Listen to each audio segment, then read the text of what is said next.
اللهم صل على محمد وآل محمد. اللهم صل على محمد وآل محمد.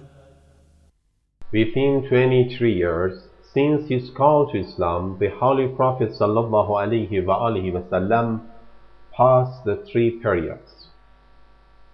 In the first 3 years, he secretly called the people to Islam.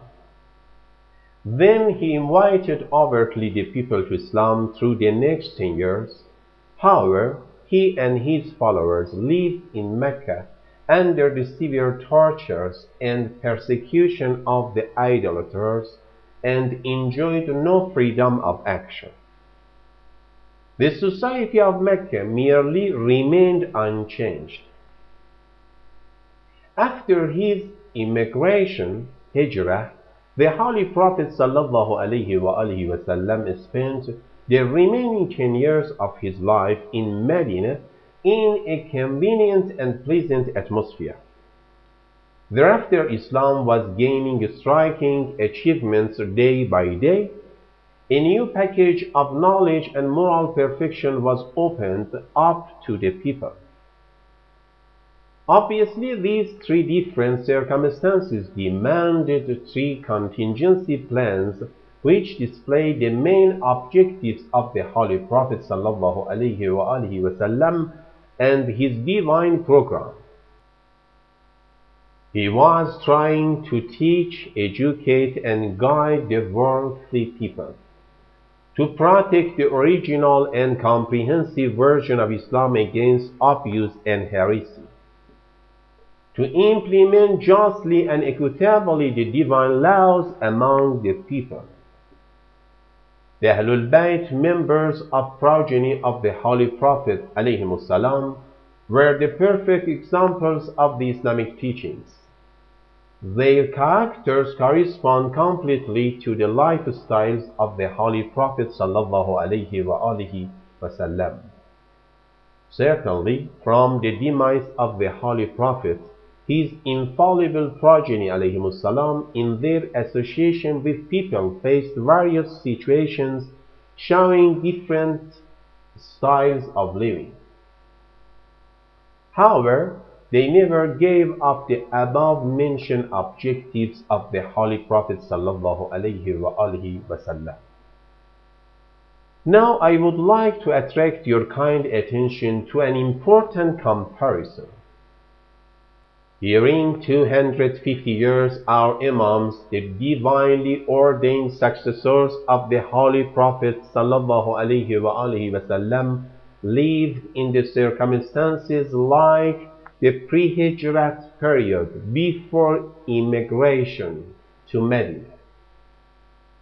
The infallible Imams ﷺ were not able to oppose openly the tyrants and usurper rulers and political systems of their period, Caliphate.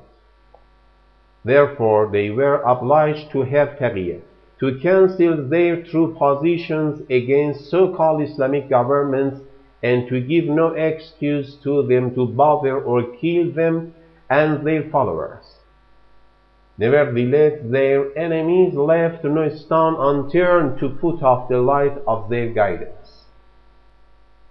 As a matter of fact, after the demise of the Holy Prophet ﷺ, generally the governments ruling the Muslim community have been Islamic only by title. They have variously abused Islam and its teachings, its expositions to achieve their illegal and unjust intentions.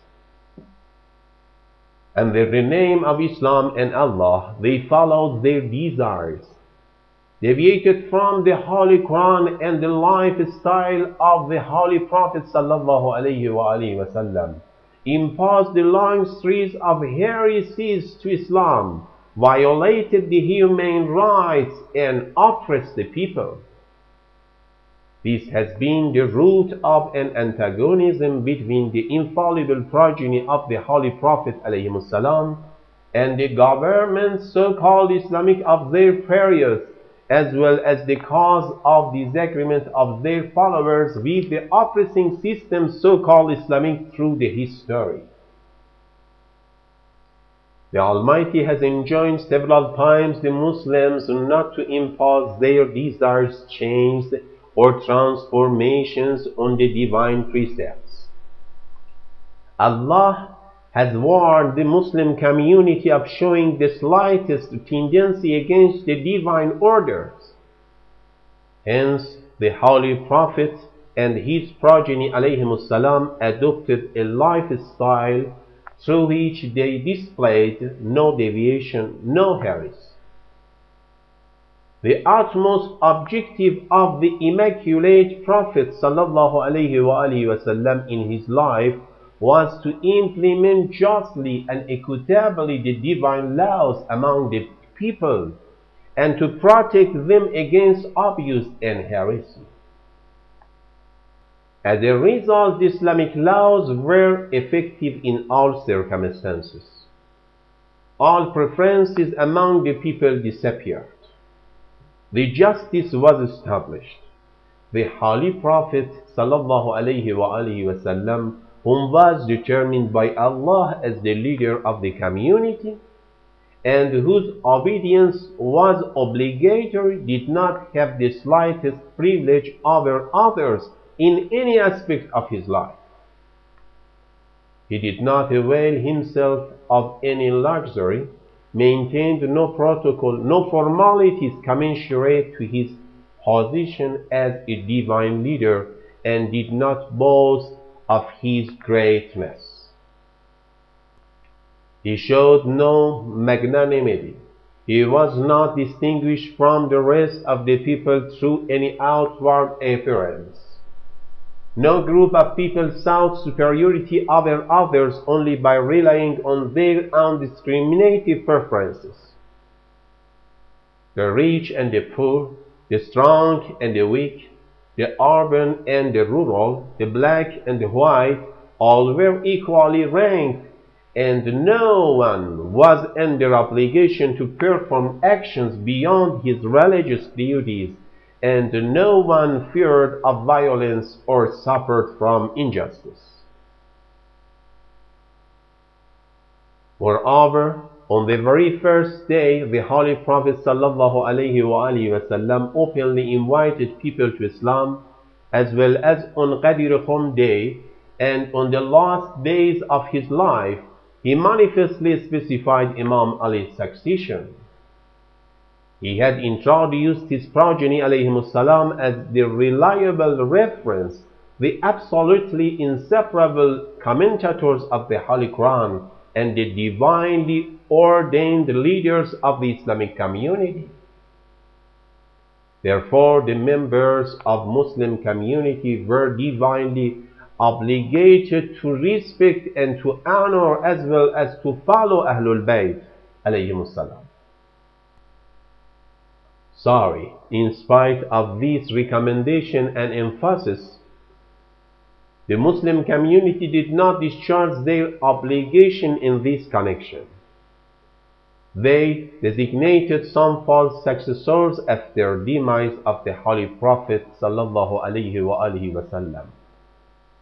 They denied the qualifications of the Ahlul Bayt ﷺ, violating their indisputable rights, supposing them separated from the Holy Quran. As a result, the regimes so-called Islamic always considered the Ahlul Bayt ﷺ as dangerous rivals, exploiting various possibilities to annihilate them and their followers. A deep discrepancy was indispensable. The Ahlul Bayt ﷺ emphasized that the Islamic governments should observe, preserve, and enforce the divine precepts. However, the so-called Islamic governments did not completely conform their conduct with the divine guidelines of the Holy Quran and the lifestyles of the Holy Prophet. As a result, Shortly, class distinctions appeared in the Islamic society. By the worst exposition, the people were divided in two groups, the strong and the weak. The life, honor, belief, faith, property, and family of one group were subjected to destruction through the whims, desires, and benefits of another group. A complete abuse of the Islamic teachings and expositions happened. The so-called Islamic regimes gradually changed Islamic laws, sometimes under the pretext of benevolence and safeguarding the religion, updating its teachings and regulations, sometimes under the pretext of saving the unity, the government and its policy. These so-called Islamic regimes refrained from compliance with divine laws and provisions. This mode of behavior was expanding day by day to such an extent that the so-called Islamic regimes felt no responsibility to observe and to implement the Islamic laws. It's quite clear the status of laws and general provisions which have no proper executive authority for implementation.